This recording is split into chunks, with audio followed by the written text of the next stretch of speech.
The plot thickens at Portland International Airport one bright October day in 2007. Ralph Raines is on his way home from a timber convention. He calls Rachel Lee, his bookkeeper and his father's caretaker, for a ride home. But secretly, she has other plans to take him for a ride. Her devious plot about to deepen in a big way. He was instructed by Rachel Lee to sit outside on one of the benches. Ralph likes blondes with fair skin. Rachel knows that from all their private conversations. So the psychic is about to play matchmaker. She found his dream girl. She did. She created it.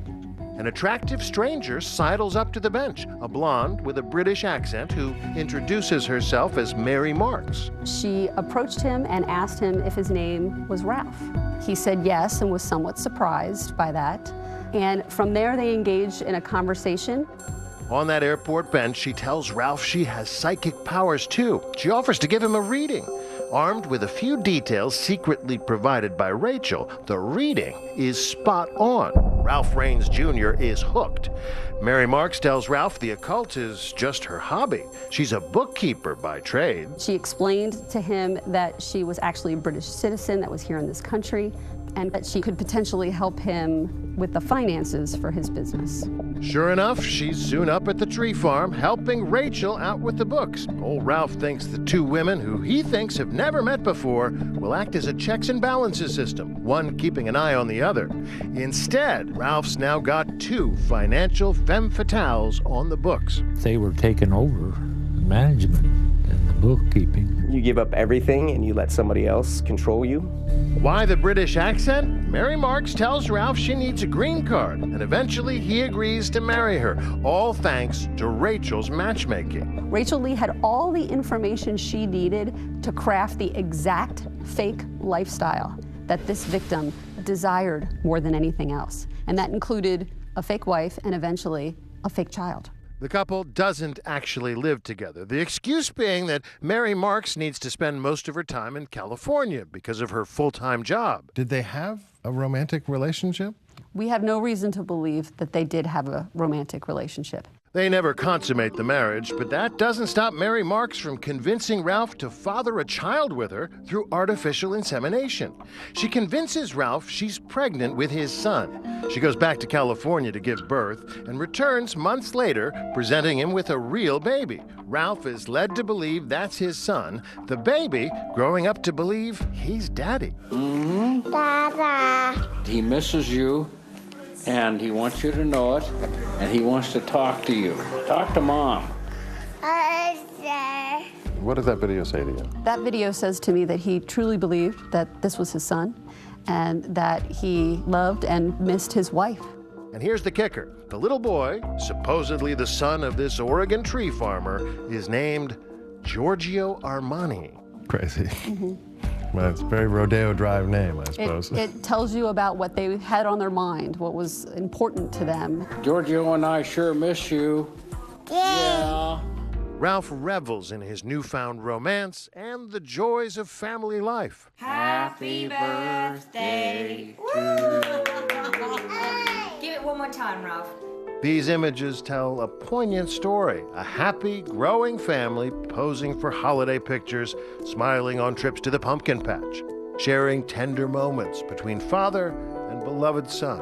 Giorgio and I are sending you this picture so you can kind of see how he's doing. All of it a mirage. Meanwhile, Rachel is free to indulge her first love, money, along with her boyfriend, Blancy, who's been posing as Ralph's handyman. 3.5 years into the con, she receives the key to the treasure chest. The victim turned over control of all of his financial accounts to Rachel Lee.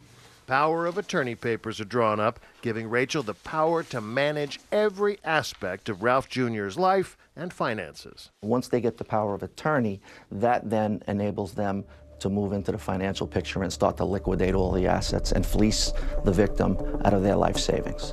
Rachel sells off stocks from the Raines portfolio and deposits the money in the corporate account. She's essentially in charge of paying herself for her shoddy role as Senior's caretaker, and often she overpays herself. There are individuals who allege that Rachel Lee did not provide sufficient care to Senior, that they found him at the tree farm in a state of neglect.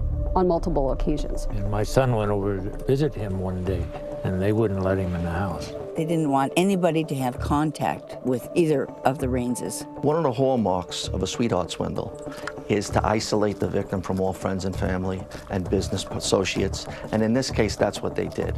At one point, the suffering senior is moved into the exclusive Portland home.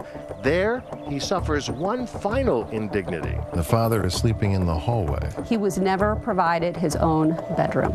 Rachel Lee, Blancy Lee, and their extended family members occupied all of the bedrooms in this house. This photo shows how helpless Ralph Sr. has become. It was shocking to us as part of the investigation to find that out.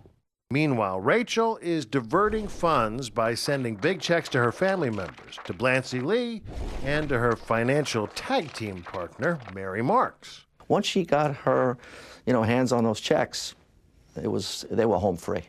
Lee's family members are also walking around with Rain's corporate credit cards, paying for anything and everything, clothing, dining, and most of all, travel. Rachel and Blancy start living the lifestyles of the rich and famous, jetting off on a European vacation. They fly first class to Paris, where they enjoy a romantic dinner for two in the city's most famous landmark. Blancy capturing the highlights of the trip on video. We're here in Paris on our anniversary at the Eiffel Tower, about to have dinner, 5-star restaurant. There are 5-star vacations to Monaco. So we're here in Monte Carlo still, enjoying the sightseeing. Their hotel in Monte Carlo, $1,800 a night. And like characters in a James Bond movie, Rachel and Blancy gamble the night away dressed in black tie at the legendary Casino Royale. Casino Royale, baby. Honestly, there's so much class in there. I've never seen something so beautiful in my life. The pair of them salivate over all the luxury automobiles around. There's my car. There's my car. There's a car I'm going to get. After Monaco, they go on a grand tour of Italy, Rome, Venice, and more. It's our last night here. We'll be in Florence tomorrow. Ciao. Back in the U.S., it's Vegas, baby. They would do extended, luxurious stays at the Bellagio, at the Wynn. They like to gamble.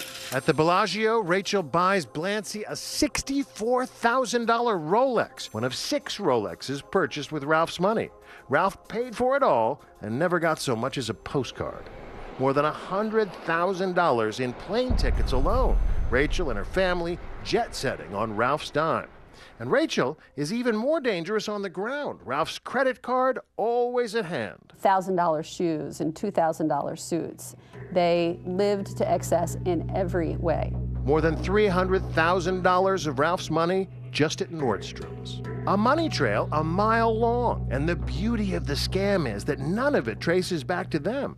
Anybody looking at the bills would think Ralph Raines was the one on the spending spree. This is one of the craziest cases I've ever seen. This is right out of a Hollywood script. In 2011, Rachel's career as a caretaker comes to an end when Ralph Raines Sr. dies at the age of 91. Ralph Jr., thinking ahead, makes space on the tombstone for himself, his beloved bride, and his son, the con, now immortalized in stone. But the scam isn't over yet. In fact, Rachel and her partners in crime are about to take the con to a whole new level. Can anyone stop them? Coming up, when the money dries up, going after a different kind of green. What I was looking at when I stood at the gate was devastation. And who is that bride, Mary Marks? Even her husband doesn't know the truth. When the sweetheart swindle returns.